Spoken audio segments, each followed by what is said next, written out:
can hear you. Perfect. Perfect. Technical issues sorted. It likes to just play up on me sometimes just to show me up, you know, just to embarrass me. I can't believe you're doing this on your break from work, James. That's hilarious. Yep.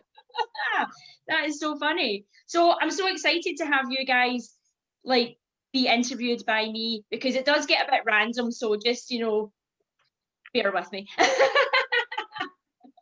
Sounds good.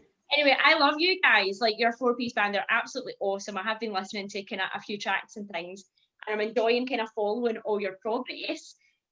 So I do want to ask you though, how did you all meet? I know you formed in 2016. Did you all know each other previously, or, you know, like, how did you all actually get together? Well, me and Andrew knew each other previously.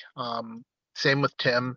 You know, Billy was the only one that I met on the internet, and luckily when I met him on the internet, he didn't throw me in a van and kidnap me, so that's always good. He wasn't a crazy. Brilliant.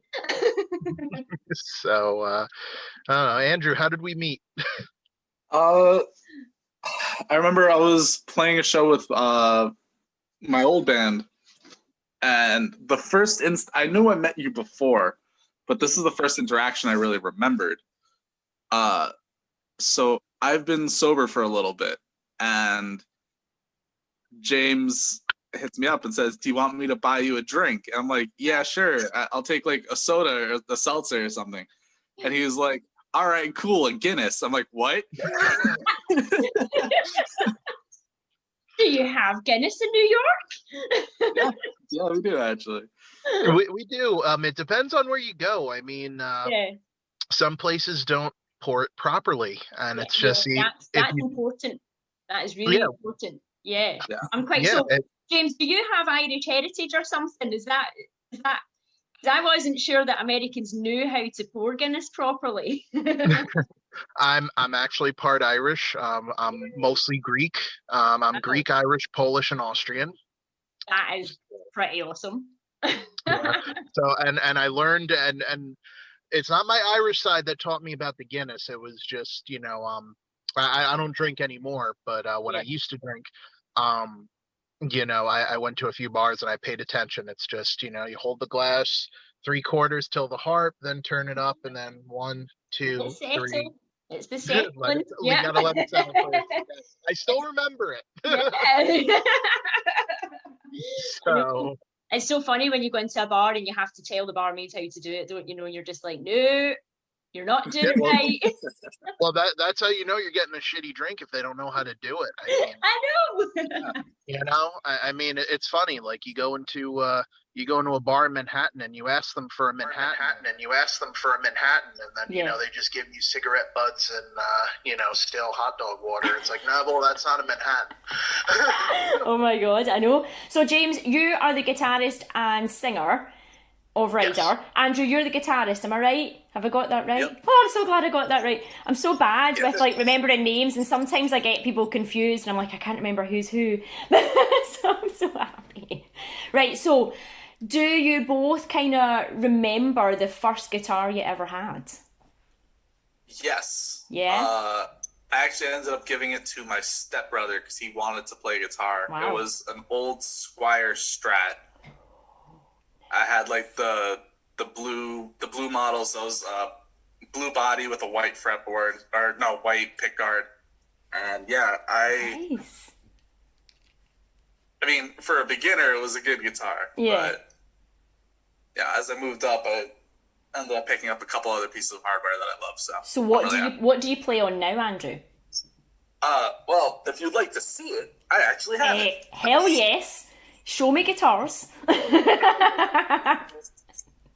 me find an appropriate backdrop. Oh, man. Backdrop's important. Sometimes when you're on Zoom calls and you see things in people's houses you don't necessarily want to see. Yeah, exactly. Yeah. Remember, if you're going to give a tour, Andrew, remember to hide the porn before you get up and start shooting. And I hope you're wearing pants, Andrew. Alright, so this is my current baby. Oh, that's nice. A maroon Fender Telecaster with a Strat neck, and it is... Is it a kind of... I'm trying to see the colour on it. Is it a kind of brown, or is it... Yeah, it's a dark brown with a black pickguard. Wow, I'm laughing. Can you keep it up a minute, because my fiance, who is also a guitarist, is absolutely champing at the bit to come and have a look at it. Come and have a look at this guitar, G. Guys, this is G. What's up? Look at that. That's awesome. Nice Telecaster. Yeah, nice. I know. See, all you guitarists, you appreciate the good guitars, don't you? I just like ones that look. I know. I like ones that look pretty. I've just recently started learning the ukulele because I find guitars, because I'm only small, right? I'm really tiny. I'm only 5 feet tall. So anytime I try and pick up guitars, and I can play a little bit, but they're all so big. So I'm just like, I'm going to try the ukulele. That's more my size. What about you, James? Can you remember the first guitar you had? Oh, my first guitar, God. I started playing on a Yamaha Samurai. It was a really shitty starter guitar. And then, I hated it. Yeah, did you? What colour was it? What's up? What colour was it? Oh, God, it was like a white-blue color. Yeah. I have it somewhere in my basement. I got to dig it up. But I hated it because I'm just like, I didn't know guitar, and I still hated it. So that summer, I worked at a public pool. Not the most pleasant job, and I saved up all my money that summer, and I bought my first Gibson Les Paul, and I've been a Les Paul guy ever since. Nice. So what do you have right now? Is that a Les Paul that you used just now? Oh yeah, I have over 89 guitars. No, so, no, really?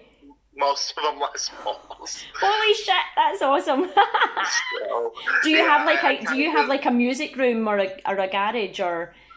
Oh God, no! I live in New York. I barely have a bedroom. That's brilliant. The guitars take up all the space. I love it. Everyone should always have musical instruments just everywhere. I love it. So do you guys name your guitars? Please say yes. I haven't gone that far. No, I haven't gone that far. What? No, right. Well, you have now. Okay. Well, there's a challenge for you. You have to come up with a name for the guitar that you're using now, because they have to have a name. They have a soul, James. What about you, Andrew? Do you have a name for your guitar just now? Not for this one. I did name one of my guitars, but I forgot what I named it. It's been so long since I've thought about it. Brilliant. Do you think guitars are male or female? I think they're female. Yay! I think they're female. Just the sound they produce is too beautiful to be male. Oh, okay. Andrew's my fave right now. Fantastic. Okay, do either of you play any other instruments? Yes, I play trumpet and drums. Oh, trumpets are cool. Yeah. They're so underrated, aren't they? They make such an awesome noise. They really do. Yeah. I wish I was taking better care of my trumpet, but...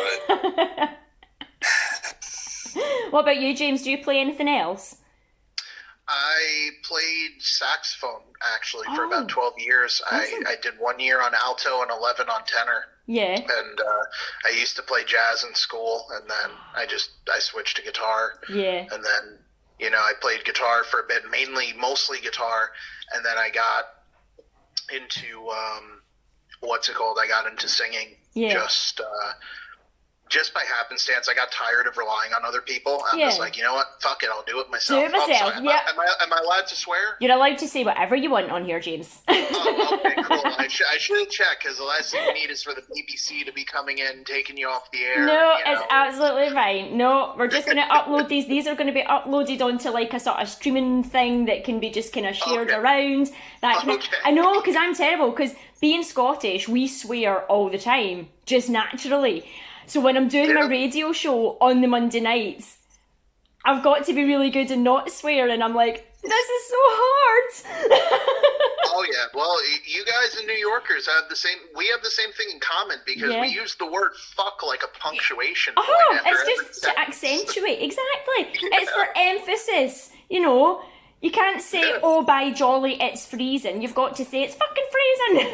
Yeah. No, well, that's the thing with fuck. There's like, there's like 10 levels of fuck. It's like how you say it and the emphasis you put behind it. Exactly. Like, fuck. Exactly.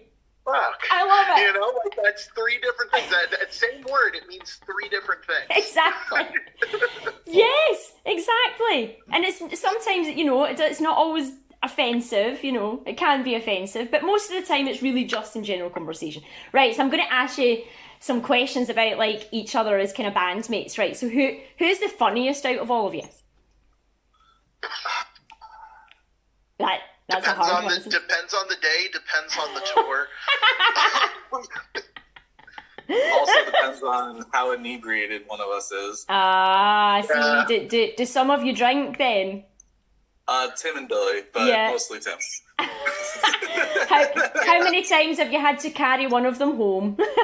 Actually, no. No? We've never had to carry any of them. Oh, well, that's impressive. That's impressive. We've never, but I will. Should I tell the New Orleans story, Andrew? I was just about to get into well, that. now you have to. You have to tell me now. Go for it. So we, and Tim's gonna love this. Hi, Tim. We're Hi, Tim. Across the podcast. So we played a show in New Orleans, Louisiana. It was about like 2 a.m. Okay. And we wanted to, obviously if you're going to New Orleans, you want to check out Bourbon Street, and you want to, how do you not? So we end up going to Bourbon Street, and we go to this bar, Spirits on Bourbon. This was like towards the tail end of the night. They were like sweeping the streets and everything. Yeah. You had the tweakers and the other people out and roaming, and it was just, this was the real Bourbon Street, not like the touristy Bourbon Street. So we sit in a bar, and we get Tim some drinks. They have a famous drink called the Resurrection, which we got him one. He drank the whole thing. He got like a commemorative cup and everything to go with it. And he started getting buzzed, and there were these 2 women next to the bar. Oh no, okay. So it was us 4 and then these 2 women next to the bar. And this woman turns around, looks at Tim, and is just like, "Excuse me, I want to ask you a question. Are eggs dairy?" Okay. And Tim just turns around, and he's like, "No, they're not dairy." "Are they dairy, James?" I'm like,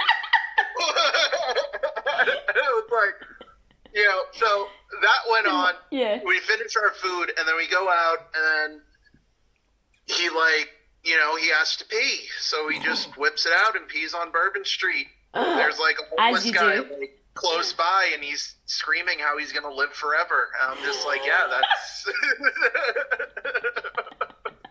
That is like the most rock and roll night ever, isn't it? Our eggs dairy. That's like the best. That's like the most surreal conversation ever, isn't it? It's like, whose dream did we just pop into? Yeah, well, I mean, the fact that they sit there, it's like, our eggs dairy, like...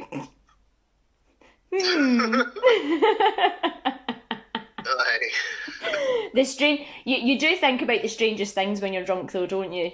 Like, I'm like you, I've not drank for a long time, but I do remember, back in the day when I did used to drink, and the most random things would just pop into your head while you were lying drunk. Oh yeah. Well, that's how a lot of mistakes happen. Yeah. It's basically. I think that's how a lot of music videos happen, to be honest. There's a lot of music videos out there, you're just like, okay, who was on drugs when they did this? Oh, God. Yeah, I know. So tell me a little bit about you've kind of got a new album, haven't you, that's just been kind of doing the rounds recently. So how many songs do you have on it? It's a 10-track. Oh, cool. Okay. Yeah. But when we released our singles, I think we released 2 acoustic tracks. So technically, nice. There's 2 more tracks. There's 2 more tracks to it. Awesome. Yeah. So how long has this one been in the making for? How long did it kind of take you to sort of decide which tracks were going to go together? Oh, it was. We had a general idea. Yeah. Yeah, we had a general idea because it was kind of like a culmination of, once the band first started. So we had all of our songs that we did in the set, and we just kind of put those together. Yeah. And we just went with it. And the 2 acoustic tracks were absolutely fun to do. I love B-sides. I love doing that. So those were the funnest to record. Yeah. Awesome. So I know you also did a live album previously, didn't you? You did, right? So what did you find most difficult? Did you find it more difficult to record the live album, or do you find it more difficult to kind of record studio albums? Well, the live album, at least for me, was relatively easy because it was just kind of like what we perform on stage. Yeah. It's just doing the studio recording is where you break everything down to its most basic parts. Yeah. So it's not that it's difficult. It's more difficult than live, but it's more not pernickety, isn't it? Yeah, with it's all more the little fun. bits. Yeah. And you can kind of have breaks and all that kind of as you go, and kind of you can make it. You can be more of a perfectionist, can't you? But because when it's a live album, you don't have that necessarily the kind of leeway to kind of tweak bits that you maybe don't like. So, are you both kind of perfectionists? Like, are you kind of musicians that like it to be perfect, or do you want the kind of more just kind of raw side of it? It depends. I mean, I can't speak for the band. We all have our own personalities and other stuff. Me personally, I'm a perfectionist to a degree, because it's to me it's all about finding that balance, because there's an old saying that analysis is paralysis, and it's like if you just keep over analyzing things, and it's like, holy shit, like I need to change microtones at this point. It's like you're gonna spend 6 years and never release the thing, and then nothing will be by the time out, it comes out, it's like, okay, well, it's 6 years. It doesn't sound like a masterpiece, like that's the worst thing you could do. Is spend so much time on something, and then when you release it, it's just popcorn fun. I know. It's like I'm having conversations with so many because I'm a singer as well, and I sing in a band, and I'm very much, it's like I'm trying to explain to sort of other musicians that I'm talking to that music's not about perfection. Like, it never is. It's about how you make people feel. It's if you can connect an emotion, that's what it's about. And sometimes musicians can just spend so much time trying to make it sound perfect that it loses that initial kind of soul, So I love live albums, and I haven't heard your live album, and I'm really like, is it still out? Is it still available? Like, if I wanted to get it? Oh yeah, it's still out. It's on Spotify. It's on all streaming networks. Fun fact about this record: the live EP was actually Tim's first show on bass with the band. Wow! All right, okay. Wow. So 11 days of practice before the show. No, well, okay, to be fair, I do find this with bassists though. Bassists are like the coolest guys ever, aren't they? They just kind of come in and they just pick it up in like 2 seconds, and they're just like, yeah, got it. Got it. Yeah. That was essentially our first rehearsals with Tim. It was just like, he came in, he practiced the track, he's like, okay, well, why don't I try this? And then we're like, wow, that sounds really good. And I think for me, and I'm sure Andrew can agree, when we first started, I think it was LOA Club. Okay. It was the first thing we did with Tim. And when Tim was doing the walking bass lines and the other stuff, instead of just riding the root note and stuff, it was like, holy shit, now this song has feeling. This is a whole new dynamic. The one that got me was, I think it was the second song we did with him, which was "Slave to Love."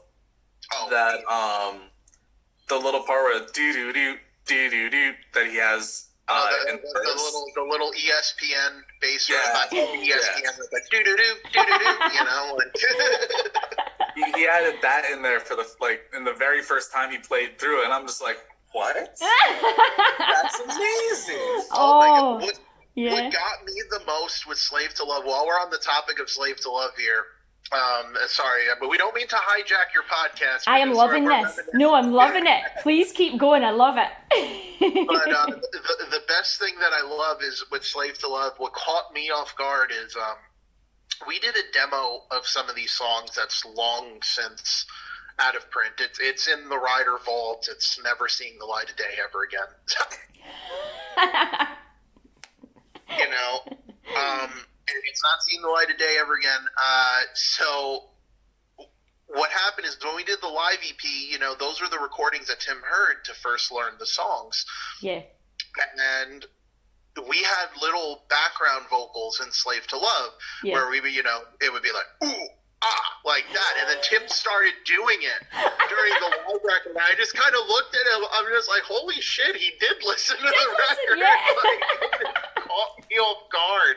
Like, I'm literally sitting there. I'm like, why the hell is Tim grunting? Like, what's wrong with him? And then I had to remember, it's like, oh shit, that was on the track. It was on the track. It's not on the version on Killer Karma. It's not on that. Oh, I was looking forward to that now. I want to hear Tim grunting. Record a video of that one day. Well, you sounds like you all have like such a cool kind of relationship. So do you all generally get on really well, or have there ever been any little kind of tensions or arguments like amongst any of you? There's a question. We're like a family. Oh, that's good. So it's like, you know, we get on each other's ass and yeah. You know, occasionally we'll have an argument, but it's like we all know what we're here for at the end of the day. We're all here because we like playing with each other. It's yeah. know, it's not like arguments where you're storming out on each other. Yeah, love it. Yeah. No, we're not storming out on each other. I mean, there have been a few... You know, especially those guitarists, because we all know how, you know, diva-like all these guitarists are. Yeah, no, I would have to say Tim is the diva. Is it? No way! No, that shocks me, because usually, like, most of the time when you meet bass players, they're just, like, the most laid-back, horizontal people ever, aren't they? They don't... Well, Tim is a funny guy. I'm thinking in a few weeks' time we need another interview. We need to get him in because Tim sounds hilarious. Yeah, Tim is awesome, and Billy's good too. Everyone's awesome. Yeah. But yeah, no, with Tim, you know, just to give a little background story, because and we don't mean to rag on you, Tim. You know, it's true because you told us this nickname, you know, for thing. Tim's nickname is Timberly. Do tell, okay. Is there a reason for this? So whenever he gets in like one of the diva moods, you know, that's Timberly coming out. Now hold on a sec. Now wait a wee darn second here. Are you trying to say that it's only women that are divas, James? Are we going to have a talk about it? No, we didn't make this nickname.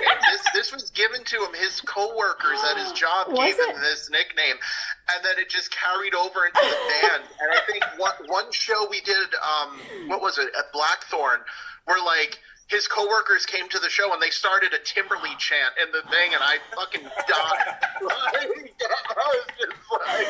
Oh, I love it. I love it. I think he should create that as a total alter ego then, and give him a bit of a makeover. That would be quite... Oh, man. Yeah. So can I just add... Halloween's coming up. I mean, you know, we could do... We could give him the Dr. Frankenfurter like Rocky Horror treatment. Get Timberlake full on out for October. Absolutely, I want to see this.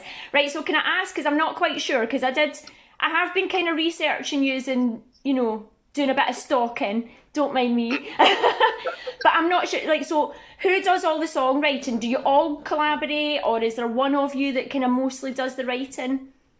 It's all of us. It's a combination of the four of us. Okay.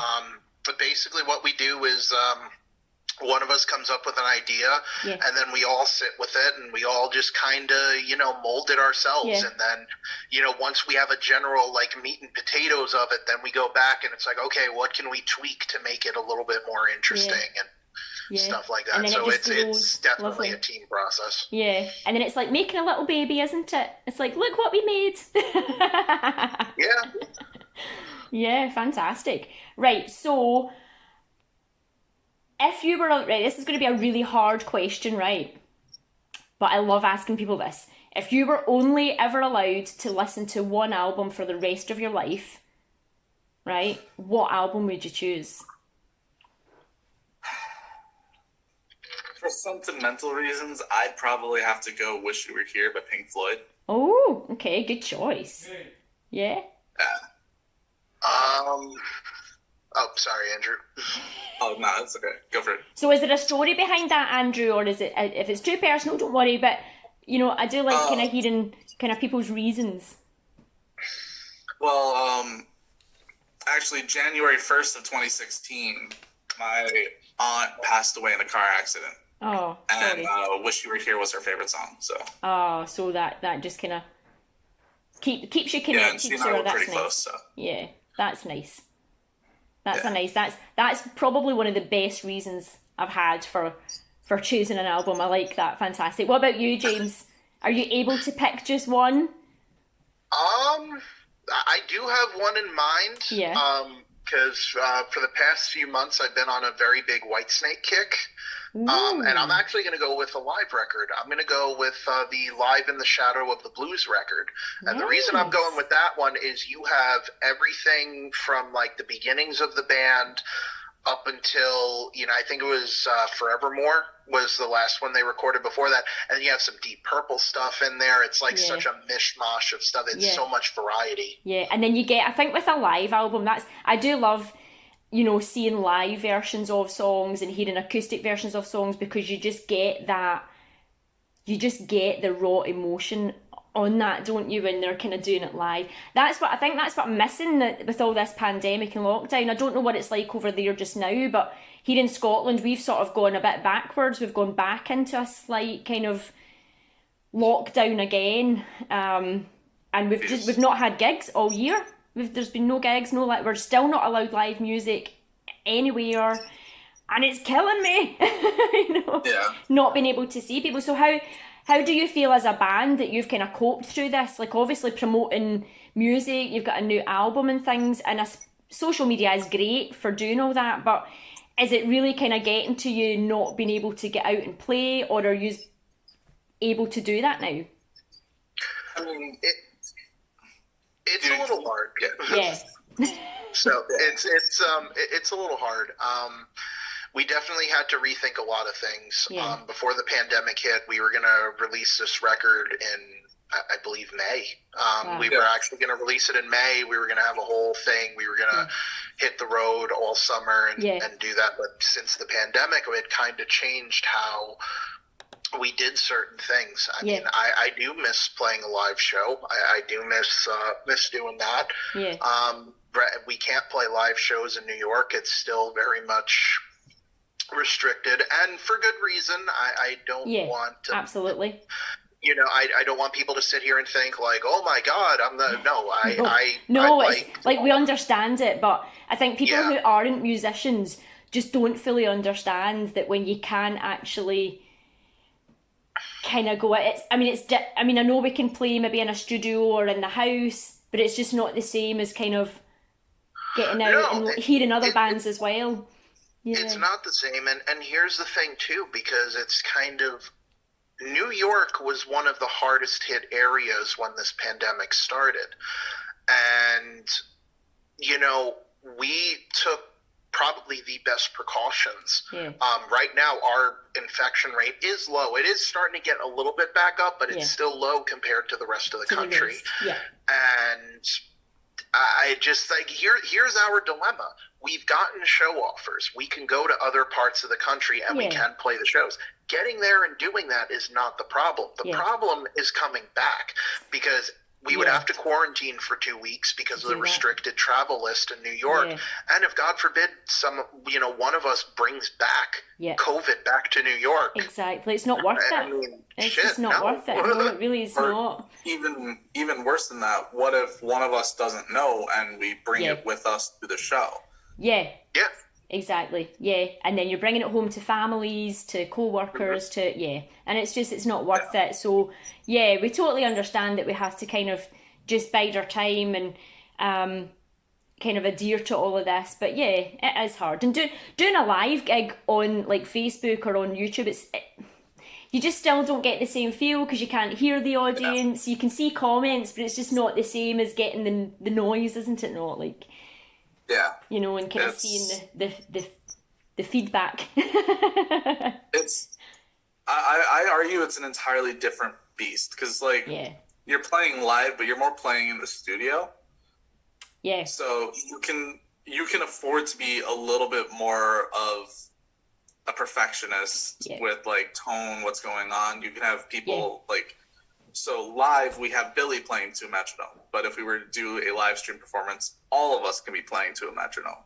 Yeah.